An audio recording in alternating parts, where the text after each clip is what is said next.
அவர்கள் வண்டிக்காரர்கள் எல்லோருக்கும் ஆச்சரியமாய் போயிற்று. அந்த பக்கங்களில் சாதாரணமாய் பண்ணை வீட்டு ஸ்திரீகள் வயல்வெளிகளுக்கு வருவது கிடையாது.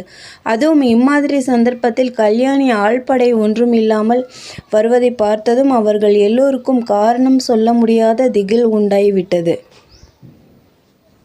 எல்லோரும் அப்படியே நின்று கல்யாணி வரும் திக்கையே பார்த்து கொண்டிருந்தார்கள். கல்யாணி கம்பீரமாய் நடந்த நேரே அவர்களுக்கு மத்தியில் வந்து நின்றாள். அடே, நீங்கள் எல்லாம் யார் என்று கேட்டாள். கொஞ்ச நேரம் பதில் ஒன்றும் வரவில்லை. அவர்களில் பெருங்குடிகாரனும் வாயாடியுமான ஒருவன், நாங்கள் எல்லாம் மனுஷங்க என்றான். நீங்கள் எந்த பண்ணை ஆட்கள் என்று கல்யாணி கேட்டாள். புலிப்பட்டி ஆளுங்க. சரி, இது என்ன பண்ணைக்களம்? தாமரை ஓடை பண்ணைக்களம். பின்ன ஏனப்பா இந்த களத்தில் வந்து நெல் வாருறீங்க? ஆட்கள் மௌனமாய் இருந்தார்கள்.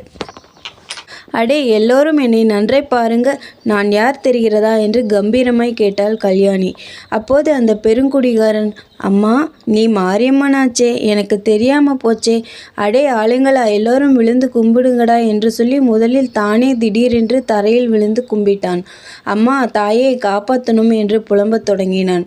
மற்ற ஆட்கள் எல்லாம் பிரமை பிடித்தவர்கள் போல் நின்றார்கள். அடே, உங்களையெல்லாம் காப்பாற்றத்தான் நான் வந்தேன். நீங்கள் இப்போது செய்வதற்கு வந்திருப்பது பெரிய தப்பு காரியம். பகல் கொள்ளை அடிப்பதற்காக வந்திருக்கிறீர்கள். இதற்காக உங்களை பிடித்து காலிலேயும் கையிலேயும் விலங்கு மாட்டி 7 வருஷம் ஜெயிலிலே போட்டு விடுவார்கள். நீங்கள் ஜெயிலுக்கு போய்விட்டால் உங்கள் பெண்ஜாதி பிள்ளைகளை உங்கள் எசமான் காப்பாற்றி விடுவாரா என்றாள் கல்யாணி. ஐயோ, எங்க எசமானா? செய்கிற வேலைக்கு வயிற்றிலே அடிக்காம கூலி கொடுத்தால் போதாதா? பின்னே அவர் சொல்றதை கேட்டுக்கொண்டு இந்த திருட்டு வேலைக்கு வந்தீர்களே. எல்லோரும் திரும்பி போய் சேருங்கள். சாயங்காலம் உங்கள் வீட்டு பெண் பிள்ளைகளை வரச் சொல்லுங்கள். தலைக்கு பதக்கு நெல் கொடுத்தனுப்ப சொல்கிறேன். ஏன் நிற்கிறீர்கள்? போங்கள் என்றாள். ஆமாண்டா, போகலாம் வாங்கடா, நமக்கு என்னத்துக்குடா தண்டா என்றான் ஒருவன். முதலில் 10 பேர் கிளம்பினார்கள். அவர்கள் பின்னால் இன்னும் சில பேர் போனார்கள். பிறகு பாக்கியுள்ளவர்களும் நமக்கு மாத்திரம் என்னடா என்று சொல்லிக்கொண்டு கிளம்பி சென்றார்கள்.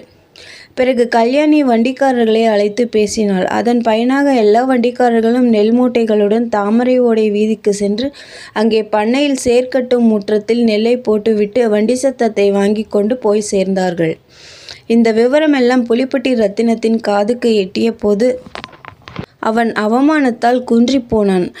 அவ்வளவுக்கும் அவனுடைய குரோதமும் அதிகமாயிற்று. அப்போதுதான் கொள்ளிடக்கரை திருடனுக்கு பணம் கொடுத்து கல்யாணி வீட்டில் கொள்ளையடிக்க செய்ய வேண்டும் என்ற அபூர்வ யோசனை அவனுடைய மூளையில் உதயமாயிற்று. நன்றி. மீண்டும் அடுத்த அத்தியாயத்தில் சந்திப்போம்.